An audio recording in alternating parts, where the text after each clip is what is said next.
Hello friends, thanks for tuning into this week's Brain Food. The idea for this week's Brain Food came from my friend Tim Cernett, owner of Financial Optics, during a recent Entrepreneurs Alliance board meeting. So we're sitting around the table talking about staffing and good employees and good team members and all kinds of things like that, personality profiles, a bunch of different things. And one of the things that Tim said, I'm always listening for those golden nuggets, and he said, I like to follow the idea of ATFSO, ATFSO. And I said, Tim, are you calling me fat?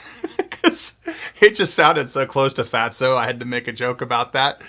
Anyway, it's ATFSO, ATFSO, and it's the ability to figure stuff out. The ability to figure stuff out. And he was saying that is the most important thing he's trying to gauge when he's looking at new hires, when he's trying to hire somebody.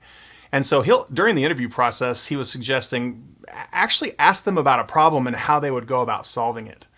And I thought, gosh, that is such an important thing. I mean, there's so many different ways to do simple tests during the interview of what one of the most important things is. For example, I was recently going in to get registered for something, and the person sitting across the table from me that was doing the registration just was a fast typist. They were typing like crazy, rat-a-tat, rat-a-tat-tat on the keyboard.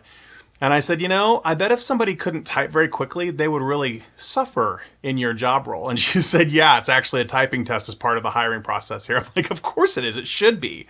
We even did that in one of my previous companies for IT services, is that there was a typing test. That was one of the things I thought would be important, is to do a typing test for our technicians.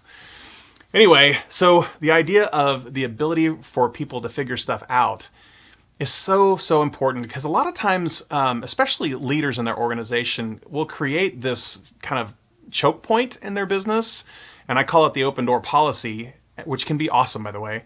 But people come in and ask them for approval, all different kinds of, they ask questions before spending too much time figuring it out on their own. And if the owner or the person in that room is always answering them and giving them the next step, I think they're doing a little bit of a disservice, because they're not helping that person grow and be able to do their own research first. And sure, there's times when people have done some research and they looked around and they really don't even know where to start or whatever, and they're genuinely coming in to get some guidance that they need from you. And that's awesome. That's perfect, knowing when to raise their hand. But I do think it's important for people to always take a step at trying to solve the problem themselves. Google is your best friend. YouTube has how-to videos on anything you could possibly want to do in the world. So I love when somebody comes to me with a problem and says, I've researched like these couple things, but I didn't want to spend an hour on it. I spent about 10 minutes trying to figure this out, and I cannot figure it out. Is there anything to make this simpler? I love helping people that come to me with that, versus the person that says, well, how do you use Snagit, or whatever the thing is, a piece of software? And I'm like, well, did you Google it, or did you go to YouTube, or did you do any work on your own to spend some time? Because the reality, I think you would agree with me, the reality is that people learn better and retain information better when they're doing it themselves, and having to kind of woodshed and get through the obstacles, like, oh, you have to click this icon. Oh, you actually have to drag the lasso over the, whatever the things that you do watching this video and learning. If somebody just tells you, do this, this, this, and this, you can't do other things that get thrown at you in that same situation that are just a little bit different than those 4 steps. So back to the whole idea of ATFSO, ATFSO. I loved that. It was such a great golden nugget that Tim threw out there. And it was just something I thought I'd throw at you of, when people are coming to you, are they trying to figure it out on their own first, or are they just coming to you always for the answer instead of taking a couple steps? And I think you and your people will be much happier if you build a culture of trying to figure things out first and then getting more advanced help. And that's one of the cool things, is when you're doing this right, your people will start challenging you, because the questions that they start bringing you are probably a little bit deeper than even you might have experienced. So it's really a fun process to see, are they bringing you simple softball, t-ball hits out of the park because they didn't do any research? Or are they bringing you a real problem and they've spent some time trying to figure it out, and you need to dig in with them and try to figure out what the right answer is?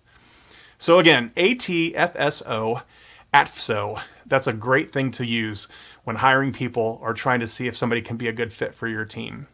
And I hope you enjoyed this brain food. I hope this resonated with you. And if you have any interviewing tips for firing or hiring good people, I would love to hear those ideas. Anything that you're doing, you hear all the things of how they treat people during the hiring process. You know, are they nice to the people that are driving them in the Uber to the restaurant or whatever? Just all kinds of things that people do during the interview process. That's very interesting to me. Do you do a culture index or some kind of personality profile testing? Do you, whatever. I'd love to hear any in the comments below, any of those things that you do for making good hires for your organization. All right, that's it. I'll see you next week. I hope you enjoyed this one. Oh, and I almost forgot. The word for the day is chapstick, if you got through the whole video.